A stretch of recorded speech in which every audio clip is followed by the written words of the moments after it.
The Biden administration wants to see more electric vehicles in American driveways, a commitment reaffirmed in the State of the Union address. It's estimated that by 2030, half of all new vehicle sales will be electric vehicles. William Brangham looks at the infrastructure hurdles, policy challenges, and public misconceptions facing electric vehicles. This move toward vehicles powered by electricity instead of gas has obvious benefits for tackling climate change. Transportation overall accounts for roughly a third of America's carbon emissions. But there are still many questions about this transition. How beneficial are EVs? Can our infrastructure handle a surge of them? Even questions about the batteries that power them. Here to help us separate fact from fiction is Alan Ohnsman. He is the senior transportation editor for Forbes. Alan, thank you so much for doing this. I briefly touched on the environmental case for EVs. What would you add to that? What is the best argument as to why EVs are good for the planet? Carbon emissions is a big one, but just straight up exhaust emissions. For decades and decades, governments have been trying to reduce the amount of tailpipe pollutants from regular gasoline and diesel-powered cars. I'm in Southern California. It's been a huge problem here since the 1950s. And so with an EV, obviously, in addition to eliminating carbon emissions while you're using the vehicle, you also have zero tailpipe pollution. So you're not getting things that can cause heart and lung disease from exhaust emissions.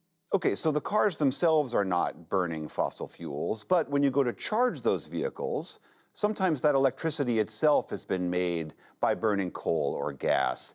How do we address that particular issue? Depending on where you are in the country, the grid is going to be different. If you're in New York State, for example, you get lots of hydroelectricity from Niagara Falls. Wonderful. That's a great source of electricity to power an EV.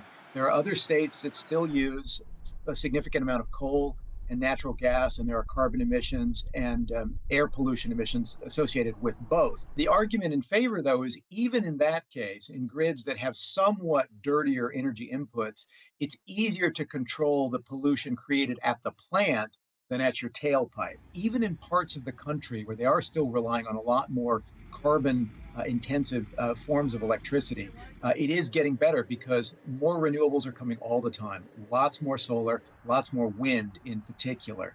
The other challenge, of course, is we will need to figure out ways to store more of that electricity because right now in Southern California, we have too much solar at peak. In Texas, too much wind at different times of the day.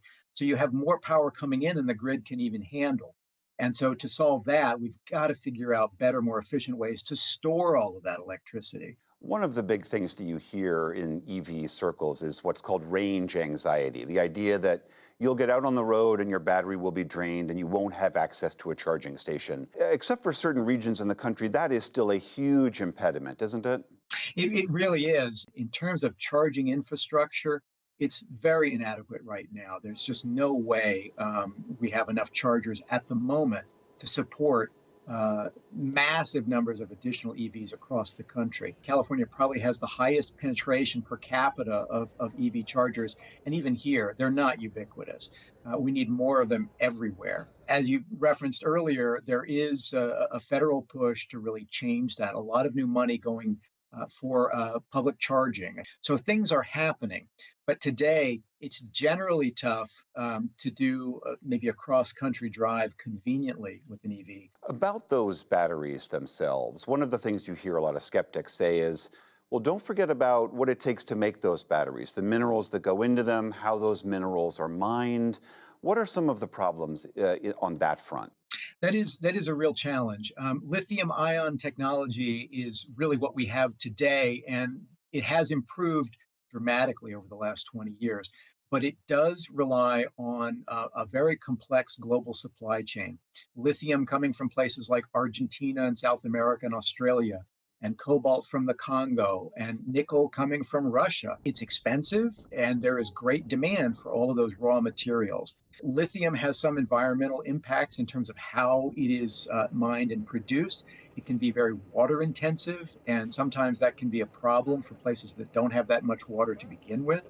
Something like cobalt is a little more troubling because much of it today comes from Congo, where unfortunately there are a lot of small, sort of unregulated, what are called artisanal mines, where child labor is a frequent occurrence. There's a recent report suggesting that 10% of all the cobalt in all the batteries in the world is currently coming from these artisanal mines that employ child labor in Congo. So that's an issue as well. My understanding too is that China is the principal manufacturer of these batteries. And I know the Inflation Reduction Act is trying to create a more domestic supply chain. How close are we to that becoming a reality? China has really sort of cornered the market for the time being as the processor of a lot of these materials that go into a battery. So, a lot of these US plants that have been announced recently by companies like General Motors and Ford and Toyota, that's great, but they're still going to be sourcing a lot of key components that are being processed in Asia, primarily China, South Korea, and Japan as well.